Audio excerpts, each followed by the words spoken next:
So there is a series of exercises that I do with people to help them discover identity. Okay? And I do something called Discovering Your Drivers. It's a 1-degree program that Dr. Tate and I have gone through just to discover. It's a 6-step thing, 6 little exercises that we do to help us with this side of the wheel. Okay? So, any questions on identification? Again, when I was in high school, I was an athlete. I was a good athlete. Okay? And I was in a good family. And the family had a mission. The family had a dream. So my identity was in athletics, it was in leadership, and it was in the family name. And then all of a sudden, when I'm 25 years old, I get fired from the family business. I've graduated from college, so there's no more, I'm not a professional athlete, so there's no sports for me to get in other than men's C-League softball, you know. Woohoo!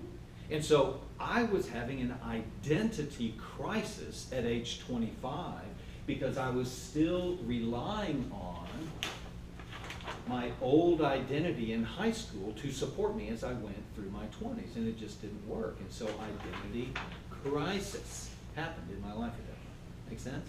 So I needed an upgrade, and I didn't know it, so it took a little while. Probably had to get into my 30s before I started doing it. Okay, fair enough. So that is our identity, and let's see.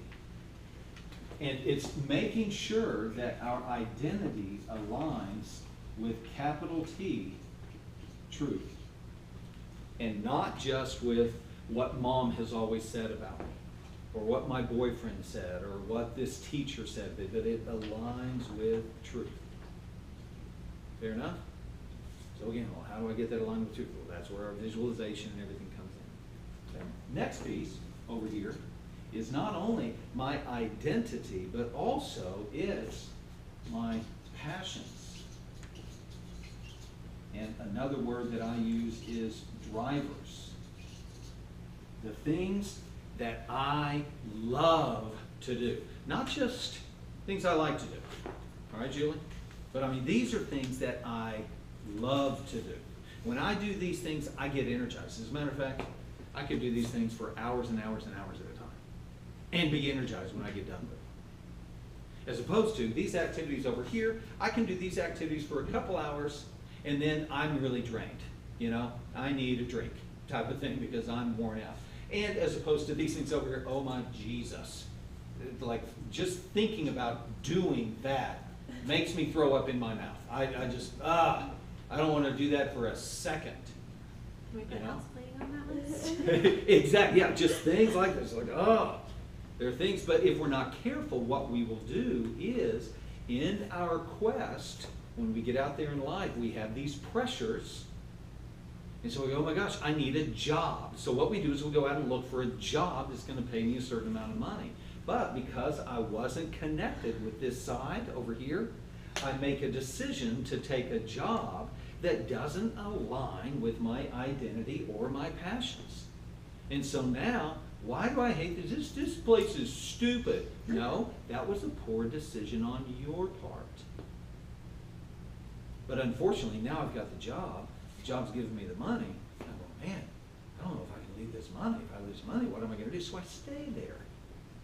Ugh. Does that make sense? You're lucky, Dr. Tate. Yeah. So I stayed there. And for me, as a school teacher, I loved teaching school. But the problem was I outgrew the classroom. So at one point in my life, teaching high school science and being a coach fit wonderfully for me. But then I grew. And all of a sudden I'm looking around going, it just doesn't fit anymore. But most people will say, well, I've already got 15 years into this, I better just ride it out. You know, so, okay, you can do that, but I promise your next 15 years, you will not enjoy it. What you used to love, you won't love anymore, and you'll become worse at it. You know, and I'm sure you guys all had teachers that had been teachers for a long time, and at some point, you stopped being a good teacher.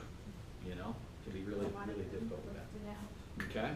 So it's discovering these passions in these drivers. And again, this is those exercises that we do to discover what those things are. And all of a sudden we look at this list of 4 or 5 things and we go, oh, I mean, this would be perfect if I could have this stuff going on in my life. Oh, would make sense. All of a sudden, whoa, now I understand why there's frustration. Now I understand why I'm just not fulfilled in life, because I don't have enough of this going on in my life. Okay? Does that make sense? Passions and drivers? Unfortunately, people aren't connected to it. You know? People aren't connected. Number one, they don't know what it is.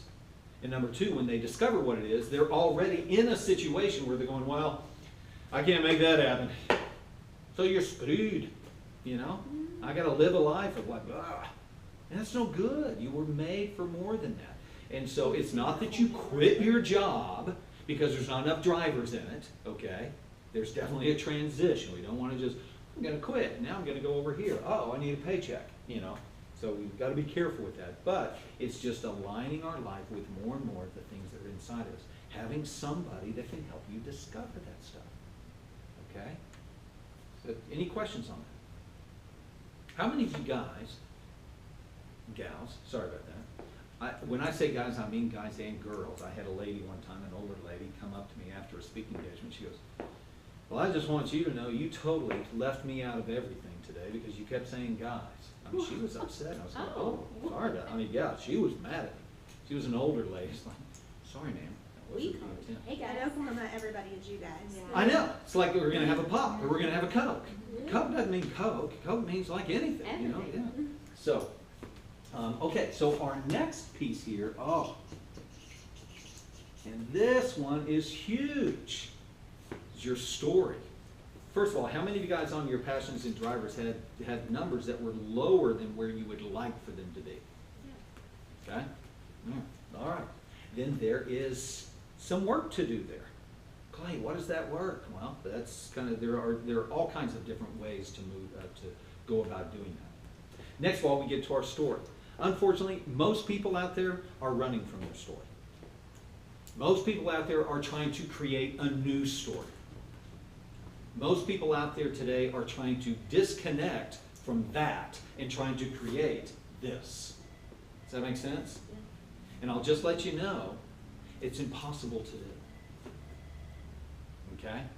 It's impossible to cut off your life. Just can't do it. Because if you do it, you have to create an entirely new identification, which isn't you.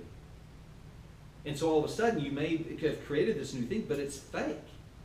Because you're not even paying attention to where you've come from. Now again, if stuff back there in the back is not pleasant, we've talked a little bit about this. We have to reconcile it. We have to process it and reconcile it, which we'll get into down here. But coming to a point where you embrace your story. You know, I look back at that, I don't want to go through that again, but I've learned how to embrace it. I've learned the value of all of that stuff that I went through to create the person that I am today. But again, as you were saying, Ashley, there's a whole lot of people who go through hurts and pains and never get beyond it. And so they just get stuck in it.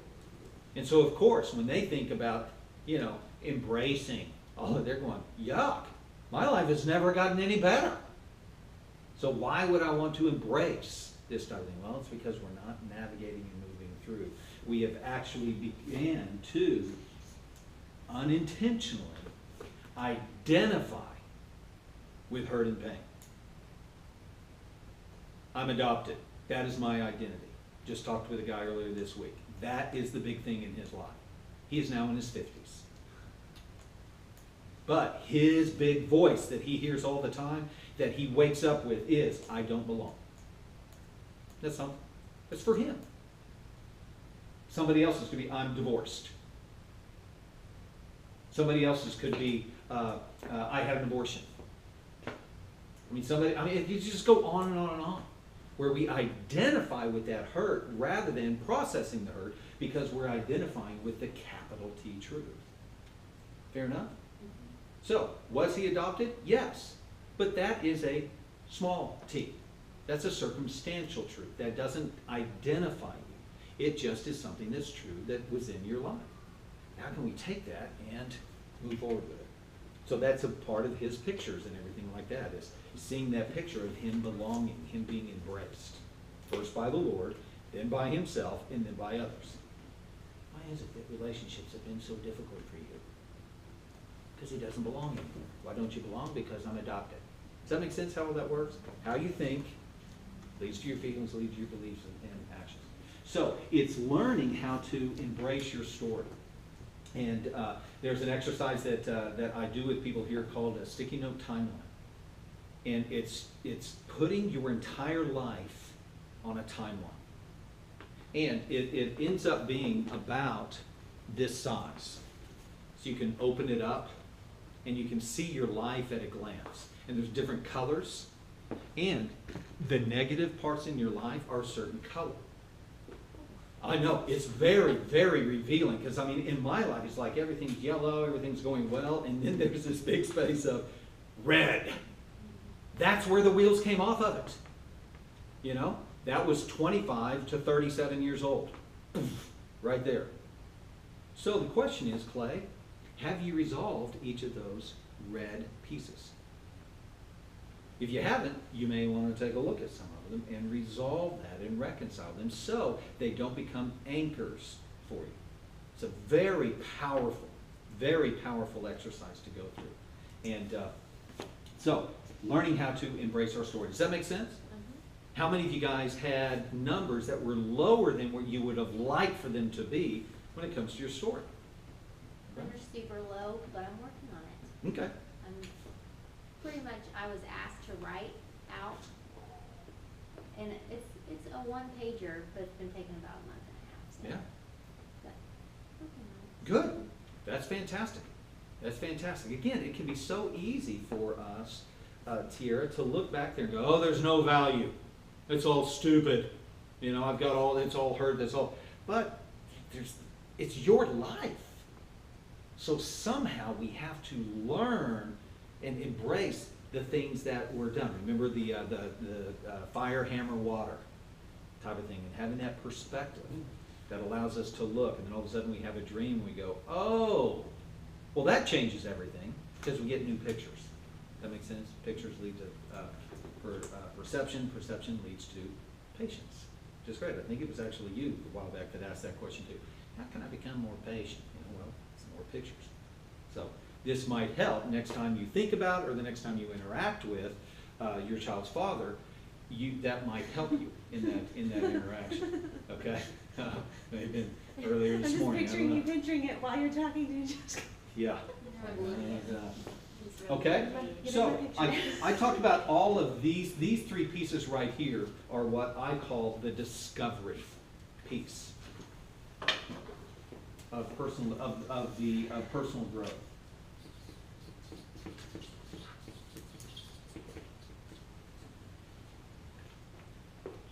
And then, once we have discovered stuff, we get into this next piece over here, which is actually me discerning, or me making sense of what the heck is going on with that. Okay? And this discerning piece, number one, is knowing how to process struggle. If you're like me, I thought that if I could get all my ducks in a row, there wouldn't be struggles. Okay? Now, at age 52, that's a pipe dream. But when I was 12, 13, and 14, it all made sense. If I could get everything, if I could do the right thing, and if I could become a good leader, there wouldn't be struggles.